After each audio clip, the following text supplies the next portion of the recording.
ओम शांति। आज 7 अक्टूबर 2023 की साकार मुरली। आज बाबा ने कहा, मीठे बच्चे, बुद्धि को यहाँ वहाँ भटकाने के बजाय घर में बाप को याद करो। दूर दूर तक बुद्धि को ले जाओ। इसे याद की यात्रा कहा जाता है। प्रश्न, जो बच्चे सच्चे दिल से बाप को याद करते हैं उनकी निशानी क्या होगी? उत्तर, पहला, सच्ची दिल से याद करने वाले बच्चों से कभी कोई विकर्म नहीं हो सकता। उनसे ऐसा कर्म नहीं होगा जिससे बाप की गलानी हो। उनके मैनर्स बड़े अच्छे होते हैं। दूसरा, वो भोजन पर भी याद में रहेंगे। नींद भी समय पर स्वतः खुल जाएगी। वो बहुत सहनशील, बहुत मीठे होंगे। बाप से कोई बात छिपाएंगे नहीं। गीते हमारे तीर्थ न्यारे हैं। ओम शांति। बाप बेट बच्चों को समझाते हैं। कोई निराकार बाप को समझे, कोई साकार बाप को समझे, कोई माता पिता को समझे। ये माता पिता समझाते हैं तो ही माता अलग और पिता अलग हो जाते। अगर निराकार समझाए तो निराकार अलग, साकार अलग हो जाते। परंतु ये समझाने वाला बाप है। तुम बच्चे ही ये जानते हो कि जिस्मानी तीर्थ और रूहानी तीर्थ हैं। वह जिस्मानी तीर्थ आधा कल्प के हैं और कहेंगे जन्म जन्मांतर से ये चलते आए हैं, तो फिर ऐसे समझेंगे शुरू से लेकर ये चलते हैं, अनादि हैं। ऐसे तो है नहीं, इसलिए आधा कल्प से कहा जाता है। अभी बाप ने आकर इन तीर्थों का राज समझाया है। मन मना भाव अर्थात रूहानी तीर्थ जरूर आत्माओं को ही समझाते हैं और समझाने वाला है परम पिता, और कोई समझा न सके। हर एक अपने अपने धर्म स्थापक के तीर्थ पर जाते हैं। यह भी आधा कल्प की रस्म रिवाज है।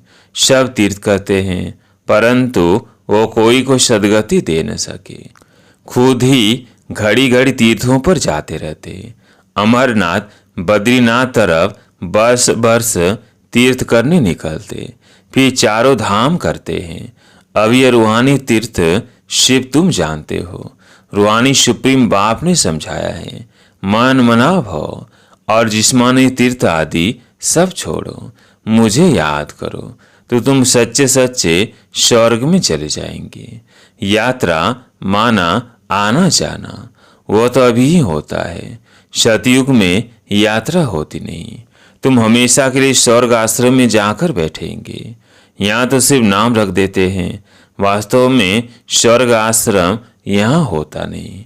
स्वर्ग आश्रम सतयुग को कहा जाता है। नरक को ये अक्षर दे नहीं सकते। नरकवासी नरक में ही रहते हैं, स्वर्गवासी स्वर्ग में रहते हैं। यहाँ तो जिस्मानी आश्रम में जाकर फिर लौट आते हैं। ये बेहद का बाप समझाते हैं। वास्तव में सच्चा सच्चा बेहद का गुरु एक ही है। बेहद का बाप भी एक है।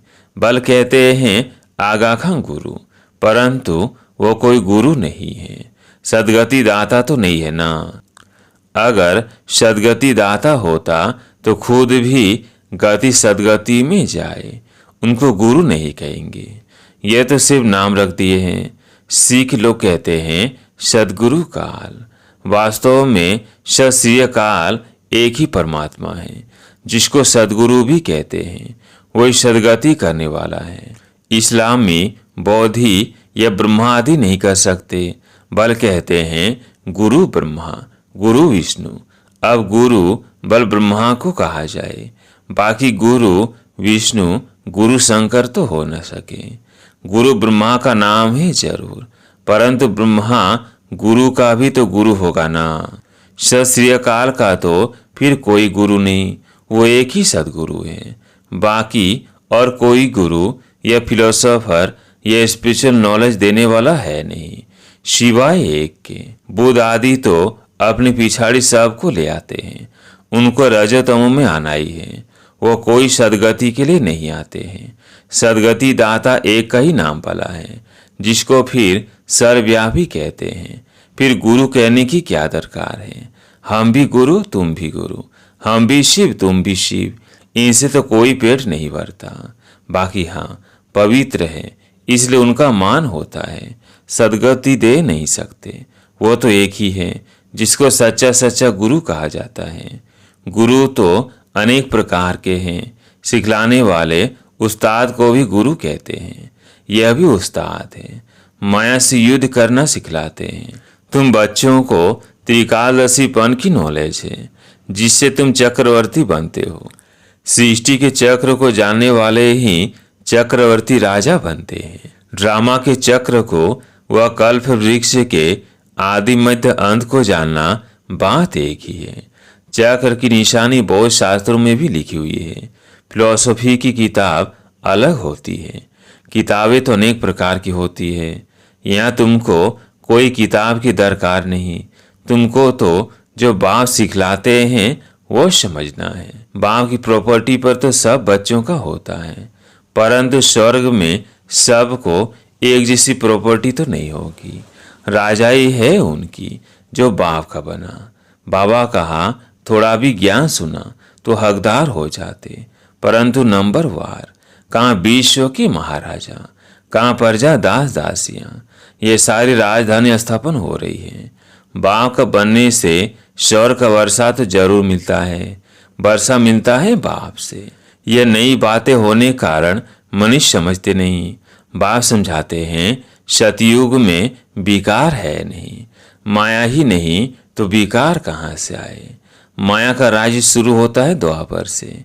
यह है रावण की 5 जंजीरें। वहाँ यह होती नहीं।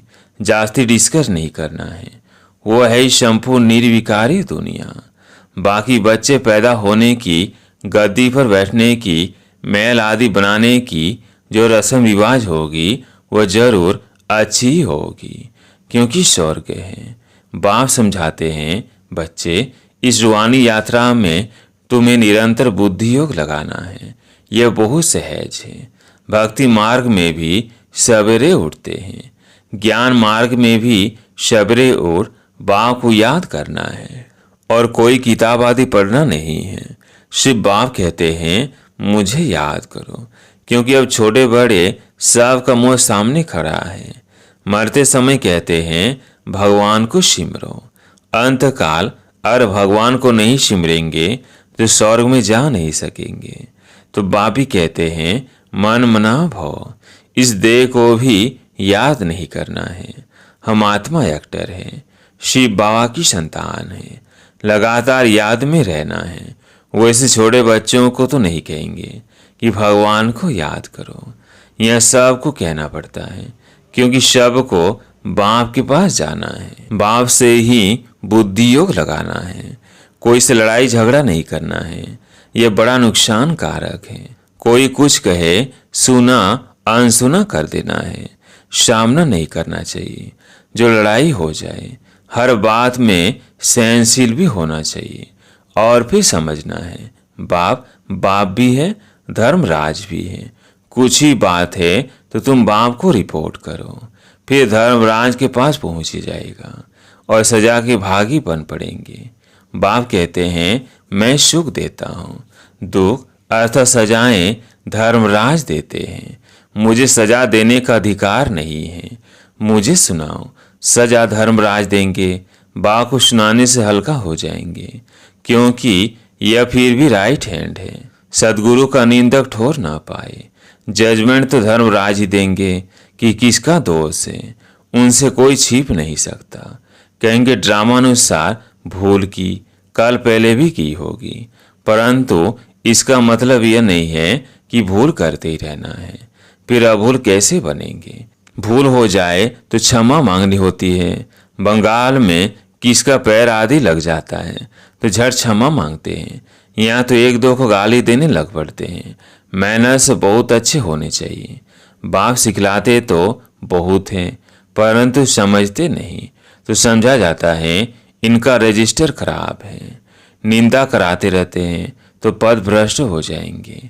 जन्म जन्मांतर के विकर्मों का बोझा तो है ही, उनकी तो सजा भोगनी है। फिर यहाँ रहकर अगर विकर्म करते हैं तो उनकी 100 गुना सजा मिल जाती है। सजा तो खानी है, जिसे बाबा काशी कलवट का समझाते हैं। वह है भक्ति मार्ग का, यह ज्ञान मार्ग की बात है। एक तो पहले वाले भी कर्म है, दूसरा फिर इस समय जो करते हैं उनका दंड 100 गुना हो जाता है। बहुत कड़ी सजा खानी पड़ेगी। बाप तो हर एक बात समझाते हैं, कोई पाप न करो, नष्ट मोह बनो। कितनी मेहनत है। इस मम्मा बाबा को याद नहीं करना है। इनको याद करने से जमा नहीं होगा। इनमें शिव बाबा आते हैं तो याद शिव बाबा को करना है। ऐसे नहीं कि इनमें शिव बाबा है इसलिए इनकी याद रहे, नहीं, शिव बाबा को वही याद करना है। शिव बाबा और स्वीट होम को याद करना है। जिन मुआफिक बुद्धि में याद रखना है।